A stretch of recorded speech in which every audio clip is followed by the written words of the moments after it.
Hope everyone's having a pleasant afternoon. This is the 30-day review of our 2023 F-350 Super Duty dually with four-wheel drive, the crew cab, the 8-foot bed, obviously, and the Lariat Ultimate package, along with a number of other options. We've put just under 2,500 miles on this truck in a month, which is actually not that much for us. Typically, we're driving 3,000 plus miles in the course of a month. But we haven't actually been doing a lot of long road trips lately. In any case, though, we have put about 2,500 miles on it. And so we can give you some pretty detailed first impressions that we've gotten from it. We've done a lot of driving without trailers. We've done a lot of driving with our 12-foot enclosed cargo trailer. We've done a lot of driving with our 28-foot Featherlight enclosed gooseneck trailer, and then a couple hundred miles with our 48-foot enclosed Exus gooseneck trailer. And so we've had it loaded as heavy as 24,500 pounds combined between the truck and trailer. Of that 24,500, about 12,500 was the truck, and about another 12,000, give or take, was the another 14,000 was the trailer. And without getting too far off track, that fact alone in our minds is all the justification we need for our decision to get an F-350 and not a 450. The fact that with just a 14,000 pound trailer. No, I'm sorry, just a 12,000 pound trailer. Sorry, math is hard today. We blame all the smoke in the air from all those forest fires. The fact that it's that easy to get that close to maxing out the 14,000 pound gross vehicle weight rating, meaning the max weight on the front axle of the truck and the rear axle of the truck, otherwise known as the drive axle and the steer axle, is again all we need to know that it was a good decision to get this truck and not the F-450 pickup, because the F-450 pickup, as you know from our previous discussions, has the same rating. It's only rated for 14,000 pounds, and yet it's 900 pounds heavier from the factory, and so you are 900 pounds closer to maxing it out, which means that if we'd had this exact same truck but in the F-450 version, we would have, instead of being loaded to 12.5, we would have been loaded to 13.4 and only had 600 pounds of wiggle room before we had legally maxed out the truck. And you not want to max out your truck's weight ratings. It's not that it can't handle it. It's that if anything happens, the first thing that's going to come up is, okay, how heavy were you? And you do not want to get into an accident and be over your weight on either your drive or your steer axle, or the two of them put together, or the combined total between your truck and trailer. Because then you're talking about a multi-million-dollar lawsuit from the families of the 16 kids in the church bus that you drove off the road. So again, the F-350 in our minds is absolutely the pickup to get when you have the choice between the 350 and the 450. And believe it or not, it's turning into our favorite pickup to drive, more so even than the F-150. We traded in our Power Boost, our 2021 Power Boost, when we got this truck. We loved almost every minute of driving it. It was a crew cab, four-wheel drive with the long bed, the 6.5-foot bed, which is the longest bed you can get in the F-150 with a crew cab. Although we would have liked an 8-foot bed. But that truck was an absolute pleasure to drive. That was a rocket. That truck put a smile on your face every time you got behind the wheel. And we loved every minute of driving it, except for the fact that being an F-150, and the fact that you could not get the heavy-duty payload package with it, it meant that you really weren't going to be able to carry that much payload. 1480 was the max in that truck. If you could have gotten the heavy-duty payload package, yeah, it would have been closer to 2,500 maybe. And the fact that it didn't have a diesel engine, and we generally prefer diesel engines because they're a lot more economical under heavy load, and they tend to be more durable and longer lasting. A diesel engine can easily go 250,000 miles, if not 300,000 or 400,000. A gas engine would be hard pressed to get to 250,000 miles, unless you're driving a Honda or Toyota or something like that. But definitely not a twin turbocharged, high output 3.5 liter V6 with every technological gizmo ever invented practically stuck onto it. And so we knew that truck was probably not going to be the kind of truck you could keep for 20 years and put 200,000, 300,000, 400,000 miles on it. There was another issue specifically with the power boost, which was that if you were going downhill as we are now, the engine would shut off and you'd start basically coasting straight downhill. With this thing, what you see there is the exhaust brake. That's the top bar graph. And you'll see it again because we're going uphill, but we're about to go downhill again. The beauty of a diesel engine, equipped with an exhaust brake, is that it helps you get down steep hills in complete comfort and control. Okay, so watch, we're gonna come off the gas. And that exhaust brake, again, that top bar graph there is gonna kick in pretty aggressively.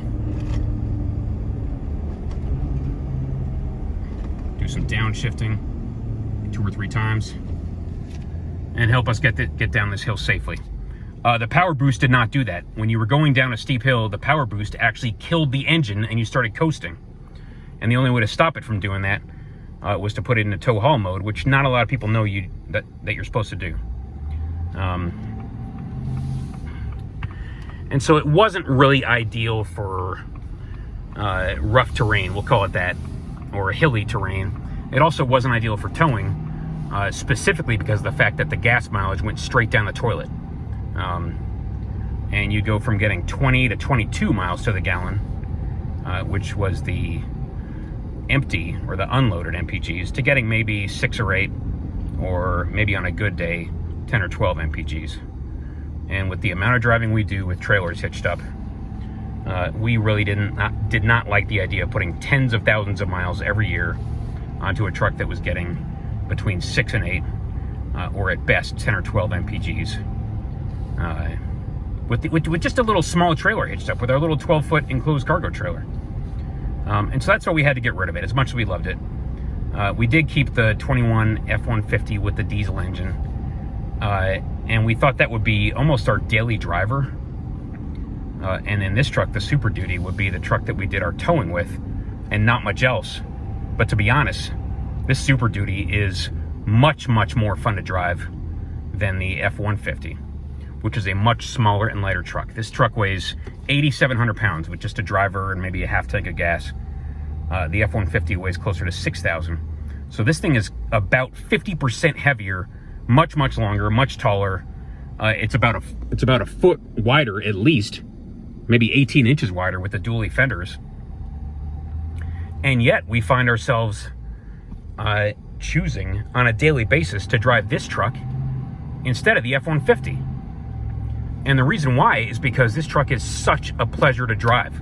We had no idea this truck would be so much fun to drive. Almost everything about the driving experience is, it makes you feel great. It puts a smile on your face when you get behind the wheel. Things like the heads-up display, which you can see there, with lane centering engaged. It's got your speedometer, it's got your turn-by-turn directions, it's got a speed limit sign which comes up, which is helpful, which can be helpful, and keep you out of trouble. Because when the speed limit goes down, it actually slows down the cruise control setting. It's got your temp, it's got your clock, it's got all that stuff so that you don't really need to look down. And again, check out the exhaust brake, that top thing there, that top bar graph, kicking in a little bit, helping us get down a hill safely without having to use the brakes. The engine itself, The 6.7 standard output power stroke, which is really all you need. It is a monster of an engine. We have never experienced a diesel engine that is this happy to rev and just take off like a rocket, the same way that our Power Boost did. Again, it puts a smile on your face. It does not hesitate. It's not like a Cummins where it kind of slowly puts the RPMs on and just sort of takes its time getting up to speed. Not even close. It takes off the way a gasoline engine does. A gasoline engine with no turbo lag, just like the F-150 with that 3.5, which does not hesitate from either a stop or from a, from 30, 40, 50 miles an hour. It doesn't matter your speed. The F-150 and also the F-350, they just put the speed on. Typically, without even having a downshift. You put your foot down and it goes. And you don't have turbo lag. You don't have to sit there wondering what gear it's in. Okay, what are the RPMs at? Okay, God, I wish it would downshift. Let me get on those buttons, the plus minus buttons, and force it to downshift because it doesn't want to. You don't have to wonder about that or micromanage or fiddle with it, because it just puts the speed on without hesitation and with no drama. Again, whether it's empty or whether it's got a 12-foot trailer, a 28-foot trailer, a 48-foot trailer, it does not care. And that's why we say the standard output power stroke is all you're ever going to need, unless you're the kind of person who tows like well over 20,000 pounds on a constant basis, maybe 25,000 pounds. Keep in mind, though, even if you are the kind of person who pulls a 30,000-pound trailer, the F-450 chassis cab and the F-550 chassis cab and the F-600, which not a lot of people have heard of, those things have a D-rated engine. Those things have an engine with only 330 horsepower, I think, and 950 pound-feet of torque. And that seems to be good enough for them. With the same transmission you get in this truck, the 10-speed, so-called torque shift, and obviously a much shorter final drive. You got a 430 or a 488, I think, final drive. Maybe a 410 is an option. This thing tends to, if you're driving a Super Duty F-350, you tend to be in a 355 or maybe a 373 or maybe a 410, but not typically. And so, yeah, the shorter final drive does help you in those bigger trucks. But again, in the F-350, we have never, and again, we've only put 2,500 miles on it, but we have not once thought to ourselves, damn, should have got that high output,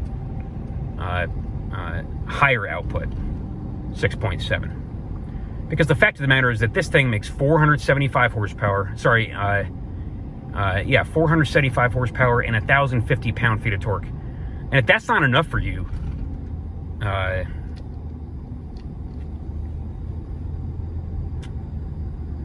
it really is enough.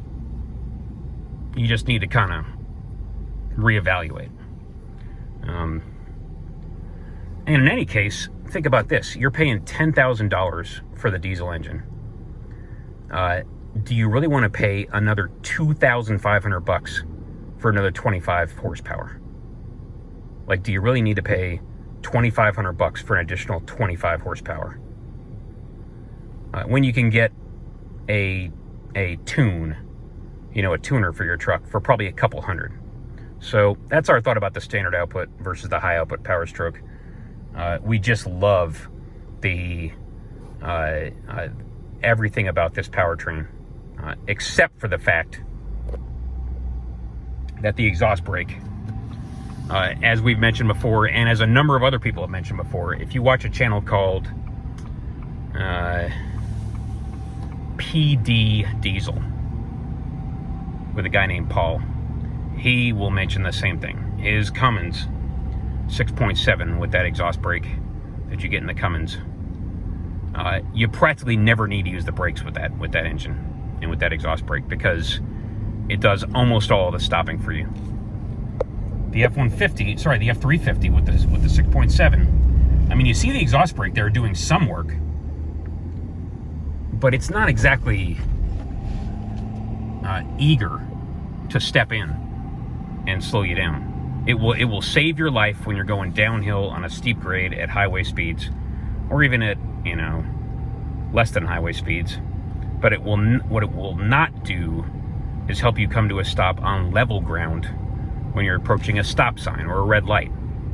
And in situations like that, you are basically on your own, and your service brakes are doing all the work. And the F-350, as we've discussed, only has 17-inch rims, and so the brakes are not that big in this truck, especially compared to the F-450. And so that's one area where the F-450 has an edge on this truck. It's got much bigger brakes, and they're much stronger.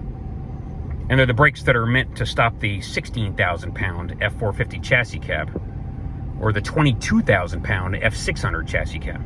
Very same brakes. And so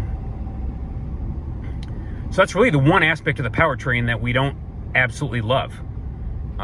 We know the 6.7 Cummins and the Ram trucks does a better job, and we also know our old 6.6 Duramax does a better job with that exhaust brake of slowing the truck down and keeping you from having to get on the brakes more often. That's the one aspect of the powertrain that we don't absolutely love. We could talk about the fact that the maintenance on it is going to start getting expensive when you start putting on the miles. When you get up above 100,000 miles, you start having to change injectors. You start having to change the turbo out. You start having to do things like that. Yeah, when you start getting into that kind of a situation, you're going to be pulling the cab off of this thing. You're going to be spending a lot of money to maintain this thing when it's out of warranty, much more so than you would something like a Cummins, which is much more simple mechanically, has fewer parts because it's only got one bank of cylinders and one cylinder head and one head gasket and 6 injectors compared to 8. And it's a lot easier to get to stuff because it isn't buried in a pile of ducting. If you pop the hood on this truck, you cannot even hardly see the engine because all you see is ducting and pipes and hoses. And you got to dig through all that stuff and disassemble all that stuff just to even get to the thing you're trying to replace. But in terms of the daily operation of this truck, it is an absolute pleasure to drive. We had no idea how much we would enjoy driving this truck. And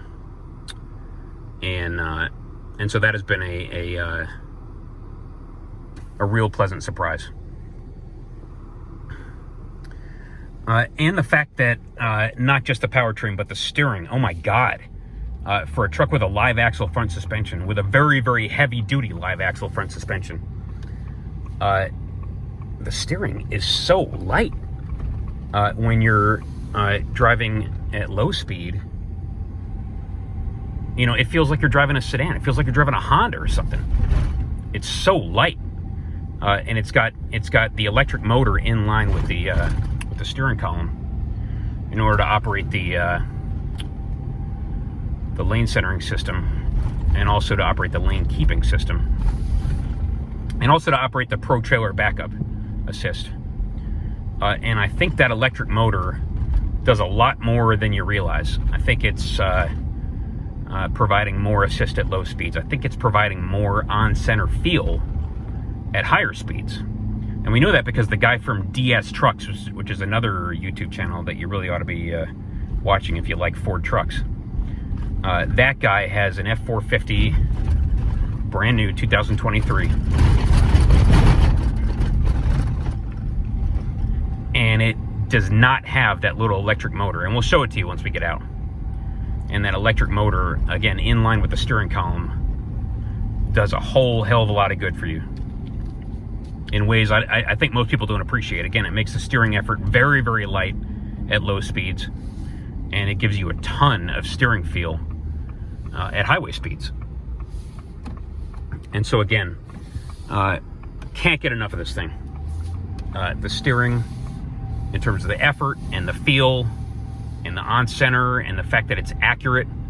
We've never driven a truck with live axle front suspension that steers anywhere near as well as this thing does. Even a 2022 that we drove back in November, it had that same sort of numb, completely disconnected feeling, and lack of on-center feel and lack of accuracy, and you were constantly having to correct it.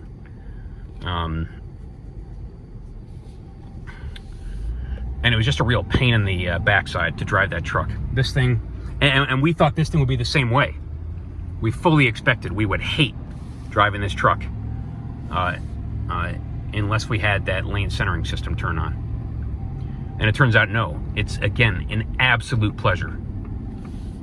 It's got steering that's as good as the F-150, which is which has an independent front suspension. It's got better steering than the Duramax, the other dually that we own, the 6.6, which has an independent front end.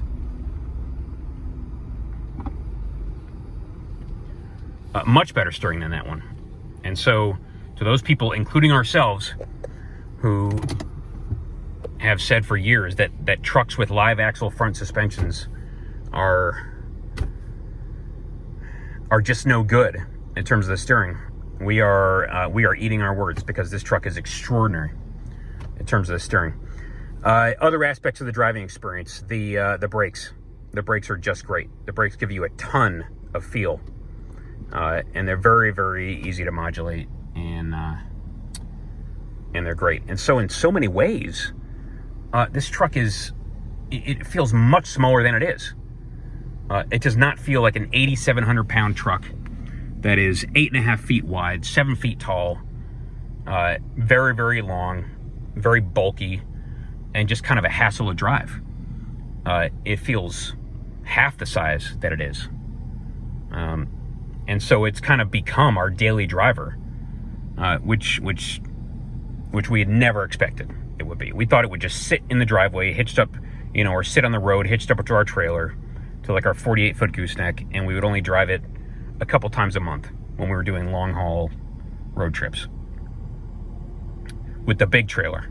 And then we'd use our F-150 with the diesel to pull our smaller gooseneck trailer, the 28-foot. But no, this is our go-to vehicle for any trip, long or short. Because of how much of a pleasure it is to drive. And I guess I'll leave it at that. Other things we love about this truck: the interior, very, very nice looking interior. The black and tan leather is just very, very, it's just a great looking interior. Don't mind all that junk that we got in the console there. The steering wheel, it's the same one in the 21 and newer F-150. All the buttons are laid out perfectly. They make perfect sense. You can use them without looking at them. This button here arms and activates your cruise control, meaning it sets the speed, and you don't have to push like one button to arm it and then another button to activate it. You got your accelerate, you got your decelerate, you got your cancel and resume. This sets the following distance on your adaptive cruise. This turns your lane centering system on and off. Lane keeping, by the way, is always active. Lane keeping being the system that bumps you back into your lane if you're starting to drift out of it. This is your volume knob. I think this is your, your voice activated, for your voice activated controls.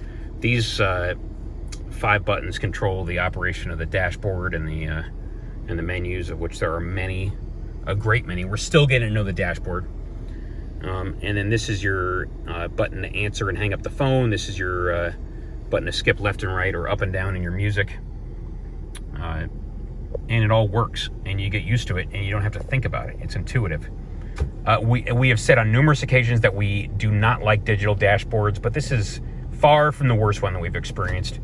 And it gives you a ton of information. Starting from the top left there, you got your tachometer, which is in a bar graph.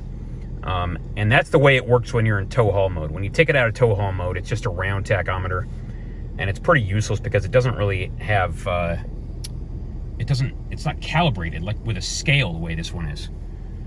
These here are called your diesel gauges, of which there are a couple different versions. This one has a bar graph on the top there for your exhaust brake from 0 to 100%, and it has a bar graph from 0 to 40 psi for your turbo boost.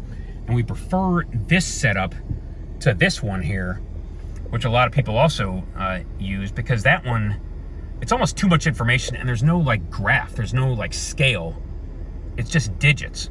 And so your turbo boost pressure is just digits. Your exhaust brake, it's just a percentage. Your exhaust filter, meaning your DPF restriction gauge, it just goes from 0 to 100%. And you tend to get that confused, that third one down, confused with the second one down, because they're both engine or exhaust, and they both go from 0 to 100%.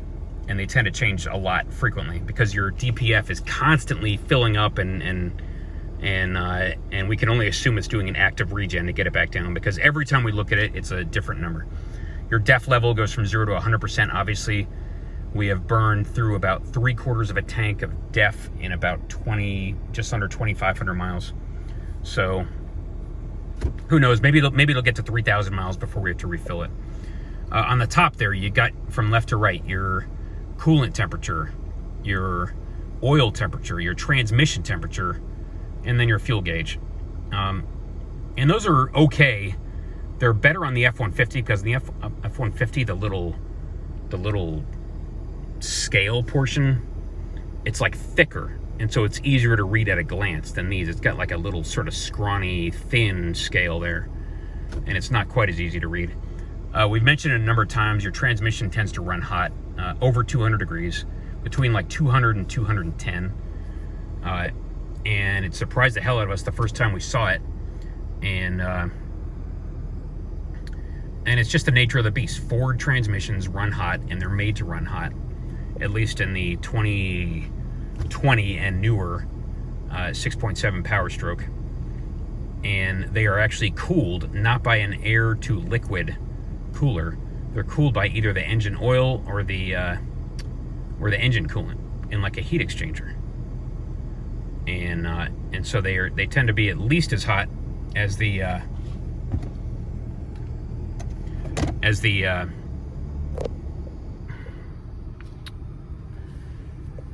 they tend to be at least as hot as the engine, typically hotter though, because the torque converter is making a decent amount of heat. And so again, it's going to be 200 plus degrees, and don't be surprised and don't be alarmed by that fact. Some people say that the reason, another reason that Ford lets their transmissions run that hot is to boil off any water or condensation that gets into the transmission, and that kind of makes sense. And so, if that's the reason, then that's the reason. That's the cement plant. There's a lot of cement plants and quarries here in eastern Pennsylvania. A whole lot of them. There's also a lot of these e-commerce warehouses that you see on the right there. Tons and tons of them. The busiest UPS hub in the Northeast, one of the busiest, is in the Nazareth, Easton, Pennsylvania area. Brand new, just opened in 2018. Highly automated. I think they say 100,000 plus packages go through there every day. These warehouses here just opened. A lot of the locals are unhappy about that fact because, you know, at the warehouses you get 18-wheeler traffic night and day on these small 2-lane roads, the secondary roads, not just the interstates. And that creates a lot of noise, that creates a lot of pollution, well, some amount of pollution, and a whole lot of traffic, and it ticks off the locals. That last part, the traffic, is the most annoying thing to the locals.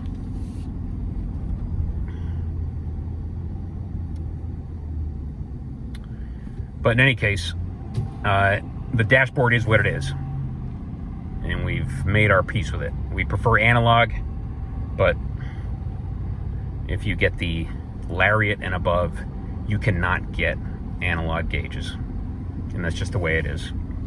The 12-inch screen, the Sync 4, that is reason enough to get a Lariat or the XLT and pay separately for it. It's a beautiful screen, just like in the newer F-150, the 21 and newer F-150, and it works great. And Sync 4, I'll just say it works well, but not perfectly,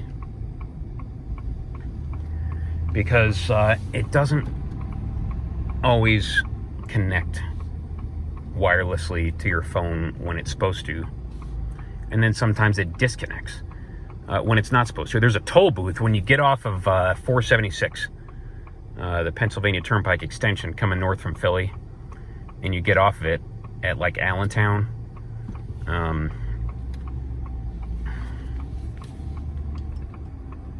To get on to like 78, Interstate 78, going east or west.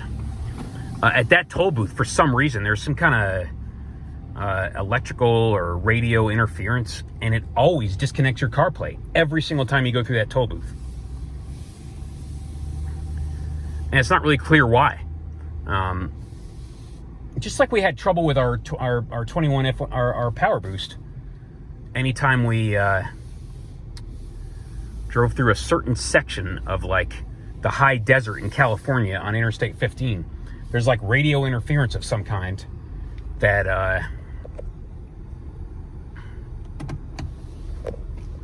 that messes with it.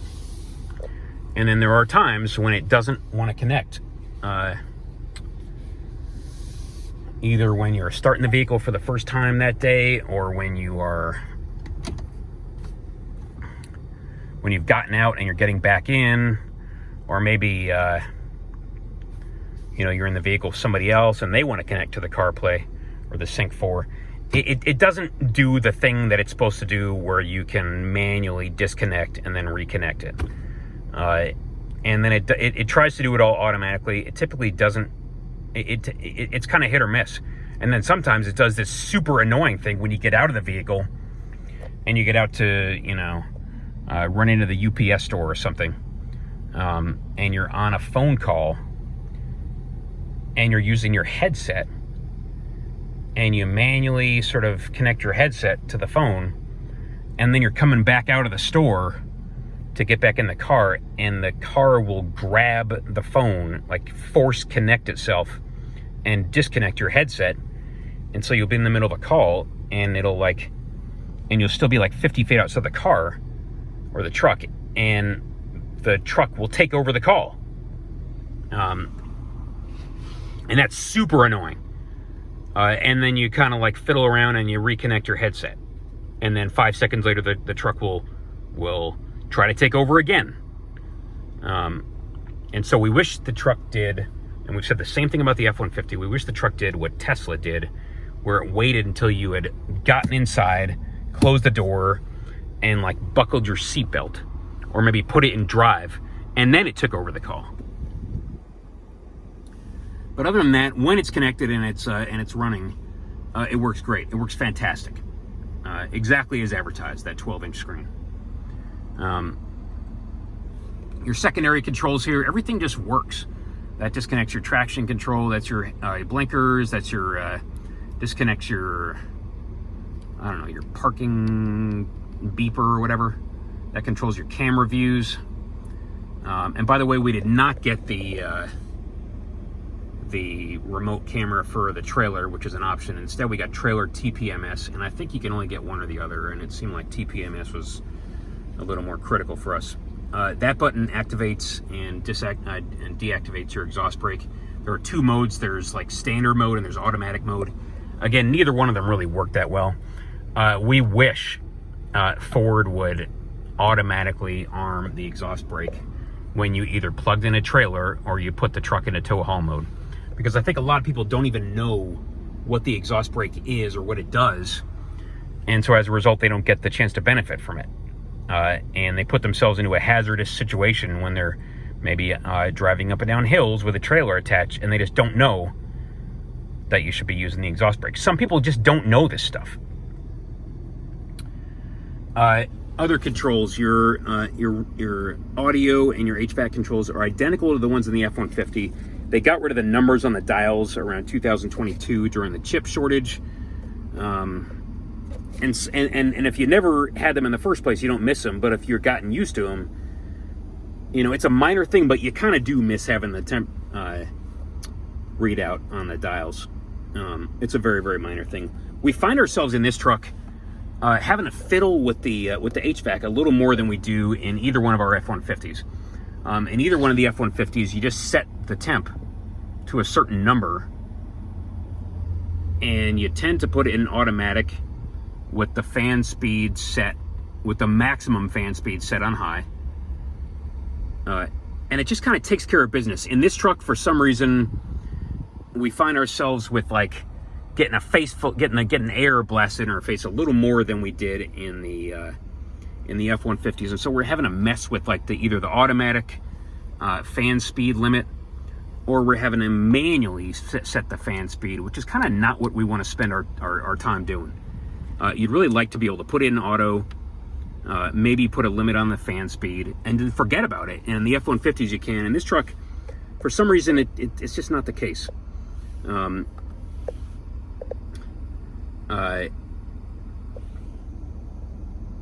There are heated and cooled seats, and that's nice. The cooled seats, believe it or not, is a lot more useful than you'd think. Some people consider that to be a gimmick. The only problem with it, though, is that it kind of negates, in our mind, the main benefit, one of the main benefits of having leather seats, which is that they're easy to clean up, and they don't get stained, and they don't sort of absorb all that dirt and juice box spills and whatever else you kind of spill on them by accident, because they're leather, and it's a it's like a non-porous surface. But the problem is, when you've got those heated and cooled seats, it is actually not a non-porous surface. You got those little holes in them so that your air can blow through them, and so as a result, if your guest or relative spills their drink on this thing, which can easily happen when you got like an open bottle and you start going over bumps in this thing with the heavy duty suspension, I mean, your drinks are coming out of the cup holder. Who knows what kind of damage it's going to do and how long it's going to take you to clean up, or if it's ever going to clean up, and if that smell is ever going to come out once you start spilling liquid on these seats. And then a heated steering wheel, which, I mean, I guess it's nice, but we didn't really ask for it. You get it with the Lariat package, and I guess we'll take it. You've got, in this truck, we ordered Pro Power on board, and it's limited to 2 kilowatts, 2.0 kilowatts. It says 20 amps, but 20 amps is actually 2.4 kilowatts, and it's not 20 amps. You got a standard cigarette lighter plug there, and then you got 2 USBs buried under all the junk that we've got in there. You've also got a wireless charging pad for your phone. You got a USB A and C in the console, and then you got 2 USB Cs in this console, and then you got 2 USB Cs as well as a 120 for the back seat. And you might say, well, okay, that's 6 USBs. Believe it or not, sometimes you need more than 6 USBs. When you start carrying passengers and everybody's got a phone and you got iPads and you got all that stuff that needs to be recharged, and you can plug your laptop into charge, the USB-C with the newer laptops. And so it tends to, you tend to actually run out of USB plugs, USB ports, and then you got to plug in like one of those 12 volt plugs that has a bunch of USB outlets on it, and it kind of starts making a mess. And it'll be nice, believe it or not, it's getting to the point where you need more than 2, 2, and 2. Maybe you need like 2, 4, and 2, or maybe you need a 120 in the console. Speaking of the 120, you can put your truck into generator mode. Unfortunately, as compared to the Power Boost, which can provide up to 7.2 kilowatts of 240, and then 2.4 kilowatts of 120 to a single plug. This truck, again, it's maxing out at 2.0 kilowatts, and when you put it in generator mode, that engine has to be on all the time when you're running AC power through it. Because it doesn't have a hybrid battery. It can't like bank electricity the way a truck or a car with a hybrid battery can bank electricity and store electricity. And oh, by the way, when you get out of the vehicle with the engine running, close the door behind you, it doesn't do that stupid thing with where it beeps the horn twice and starts pissing people off and waking them up at night when you get out of the vehicle with the engine running. And so that is an improvement, and thank you, Ford, for fixing that. However, it's got a couple of new problems, new bugs that the F-150 didn't have.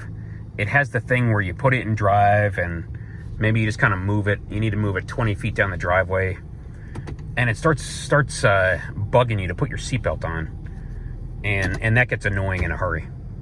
Eventually it stops beeping, but it beeps for like a full 30 seconds or a minute. It doesn't have that stupid thing like the Suburban has and other vehicles have, where like it won't even let you put it in drive without fastening your seatbelt, which is endlessly annoying. You got your upper and lower glove compartment. They're great. You got a ton of pockets and cubbies and stuff in the doors, and they're just great. And you tend to load them up with junk, but it's great that Ford gives you that option. Tons and tons of little cubbies. The steering tilts and telescopes. I think it's power tilt and telescope, if I'm not mistaken. Again, the console is it's like different than the one in the F-150. The one in the F-150, I think, had like the tracks for your hanging file folders that way instead of that way. And so it's shaped a little bit differently, but it's a gigantic center console. Very, very useful. Extremely useful. We do wish, if you ordered the bench seat, that Ford would produce a center console in like the seat back that folds down of your bench seat that was halfway useful. Center console in the bench seat is absolutely useless, and so as a result, it's kind of a waste to get the bench seat if you're not going to be running 3 passengers in the front all the time, unfortunately. Now, like the Ram, the old the 2003 3500 Ram that we have, it's a bench seat and the seat back folds down, and it's actually got a useful center console there. And then if you fold it up, the seat cushion opens up, so you can like store your Glock or something under there. And speaking of storage, here, we'll kill the engine. If you have not yet experienced it,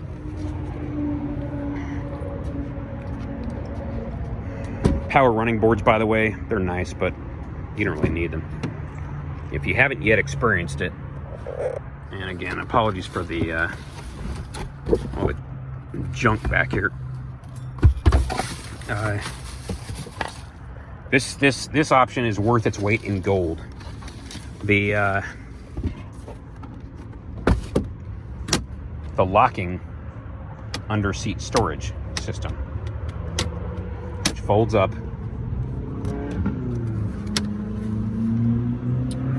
and then locks into position somehow or other. We've used it before, and it creates a compartment under there that you can use to store your rifles or whatever expensive property you have that you don't want people to see and mess with. And then you can lock your seats using the ignition key, and people won't even know that your stuff is down there, let alone be able to get to it easily. Although, you go to a place like San Francisco and or certain other big cities, and they will take however much time they need to break in and rifle through your vehicle and take everything they feel like taking. And that's just the nature of the beast. But that is a fantastic option. And when you're not using it, it folds out of the way, unlike the system in the Ram, which is a tray that's permanently there. At least the Rams that we're used to, the 3rd gen and 4th gen. They might have fixed it for 5th gen, we're not sure. It creates a perfectly flat load floor, so you can actually fill it up with cargo or assorted other junk. It's a ton of space back here. We got the sliding rear window because it's just kind of useful to open it and help you hear what's going on around you. We did not get the sunroof for the reasons we've already explained before, because it's basically a waste of money. One more thing to break. The mirrors are power folding and telescoping, which is nice. Because like if you've got the Singer reel, not the dually, and you're parking in a tight spot, you don't want somebody next to you to smash into it as they're pulling away. With the dually, that tends not to be much of an issue because you tend to park away from other people and not really get into tight parking spots. Not that you can't, though. The dually fenders, we mentioned a number of times, they are removable. And as we have stated, for the second time, someone has crashed our 2011 Duramax, which does not have removable dually fenders. And Jesus Christ, man, having to pay to have the entire side of the bed replaced, or go into a body shop guy that you know real well who can fix it.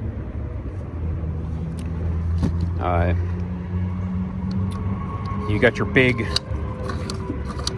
your jumbo size filler, so you can use the trucker nozzles at the truck stop.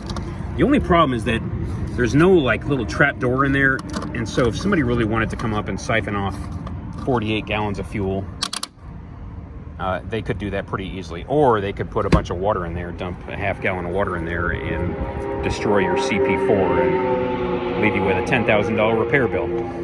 The bedside steps are nice, although, you know, they're a little bit on the high side, believe it or not. It's about a 24-inch step up. And so, in a perfect world, your running boards, in a perfect world, your running boards would just extend about 18 inches back, and then you could step on the running boards, and maybe that would be all the boost you need to get into the bed there. Or you could step onto the running boards and then onto the bedside steps. But as it is, they're just a little bit high for most people. You know, being in the 6-foot club, it's not too high for us, but it's not the easiest thing either. The other thing we got, and again, this option is worth every penny. Ford could charge double or triple for it, and it would still be worth it. It's that tailgate step. Obviously, you can't use it when you have a trailer hitched up, unless you jackknife the trailer. But it's absolutely brilliant. We saw it for the first time at the 2008 Detroit Auto Show, and thought it was kind of a gimmick at first. But no, first couple times you use that thing, it is life-changing, and it will save your knees. Or make it to where you don't have to get a knee replacement until maybe age 65 instead of age 55. Absolutely brilliant. Much, much better than the GM version, which is that like multi-pro tailgate, which is just kind of junk.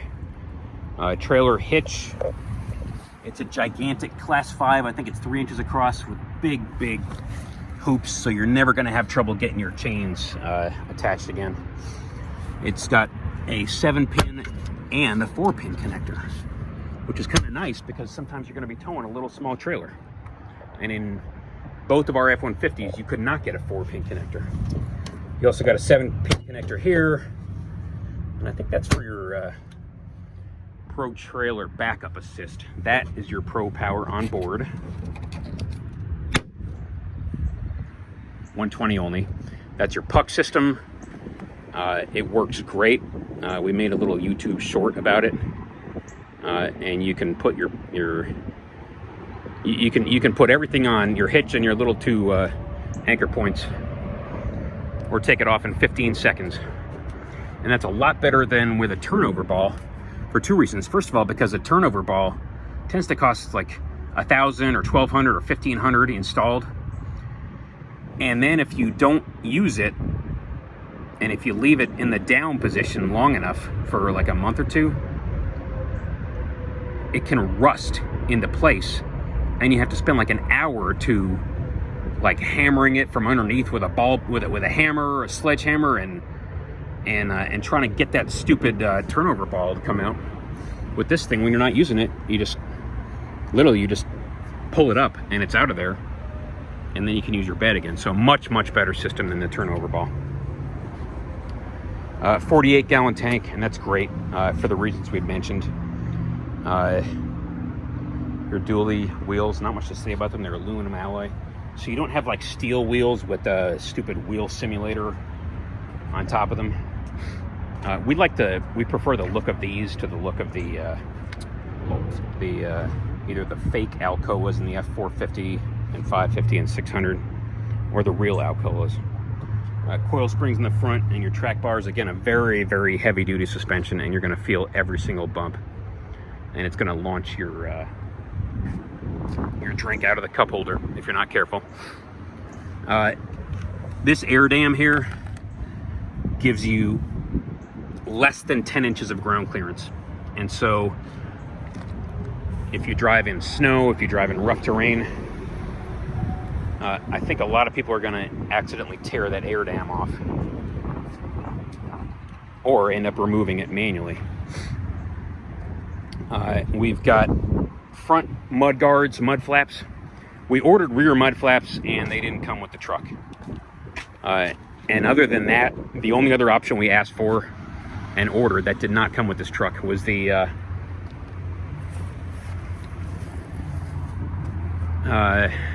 Max Recline rear seats. And you know, we can live without them. It's not the end of the world. The thing we really, really wanted, and which we did get, was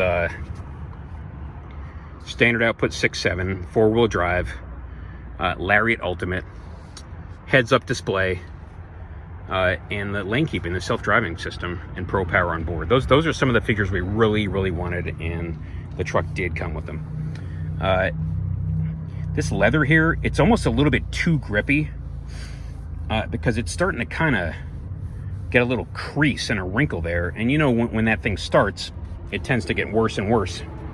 And it's only been 30 days, and it's a bit of a concern. GM, in the Suburban we used to own and the Duramax that we still own, their leather is like, it's not as grippy and it's not as soft, but it's also much longer lasting. Our Suburban, the leather on that thing was still perfect. Our 2007 Suburban, 15 years later, when we ended up getting rid of it about a year ago, after the frame cracked. And the leather in our 2011 Duramax, it's still holding up just fine. 12 years after it was new. And so, I know this has been a long video, but again, after 30 days, we absolutely love this truck, and we find ourselves using it much, much, much more than we ever thought we would. We thought, again, this would be our dedicated, long-haul, heavy towing truck, and that we would do all of our daily driving with the F-150 and all of our light-duty towing, meaning up to about 5, 6, 7,000 pounds with the F-150 with that 3-liter Power Stroke. And no, like hell no. This has become our daily driver, even though that doesn't make logical sense, because that's not what it was made for. And that is in some ways, it's a waste of capability because of how much you're paying for this thing. You don't want to get a truck with a 4-digit payment just to be your daily driver. You get a truck because you need the capability. And yet again, it is such a magnificent truck. It feels athletic. It feels smaller than it is. It's a pleasure driving it in rush hour traffic. We've driven it in bumper-to-bumper traffic in downtown New York City and in Philadelphia, and it's maneuverable. It's like easy to maneuver in and out of traffic. It's astonishing how much we like driving this truck. And so at about a month, at exactly a month, and with just under 2,500 miles, again, we cannot say enough good things about this truck. We got it from a place called Keller Brothers Ford in Lebanon, Pennsylvania, about an hour west of here. Beautiful, beautiful part of the state, Amish country. They have treated us very well. This is the second truck we bought from them. Ordered it at the end of November, and it came in at the end of April, beginning of May. So it was about a 5-month wait, which is a long time to wait for a truck. But again, other than that one feature, the Max Recline seats, which we can easily live without, because we weren't planning to make a practice of camping in the front seat of our truck, and the rear mud flaps, which are going to be very easy to come up with. It had basically everything we asked for. A few other options we haven't talked about here. We ordered the engine block heater. It was $100. It just made sense. We're in a somewhat cold climate. We ordered the Rapid Heat cabin heater, which is basically an electric space heater that's in line with your HVAC system, so that you can actually get some heat into the cabin before the engine warms up, which, as you know, takes forever with a diesel engine. Other options, we got the towing technology package, Lariat Ultimate, as we said, the 2 across the 40-20-40, not the bench seat in the front, Lariat versus XLT with all the Lariat, the sliding rear window, but not the sunroof, the fifth wheel prep, meaning the puck system, but not the Ford factory gooseneck hitch, because that thing, the way they do their bars that you hook your safety chains onto, it just seems kind of goofy. And the B&W is a much better system, much better system. Other options, we don't see any reason to get the Limited, Platinum, or King Ranch. Absolutely no reason. This is already a truck that's $80,000+. And Ford is very good at finding new and innovative ways to take your money. They're brilliant at it. It's like their core competence. They know how to take your money. And the King Ranch, Lariat, and Limited just seem extravagant. Just seem kind of ridiculous. I mean, the Lariat Ultimate is already much nicer. It's like basically the interior out of a luxury car.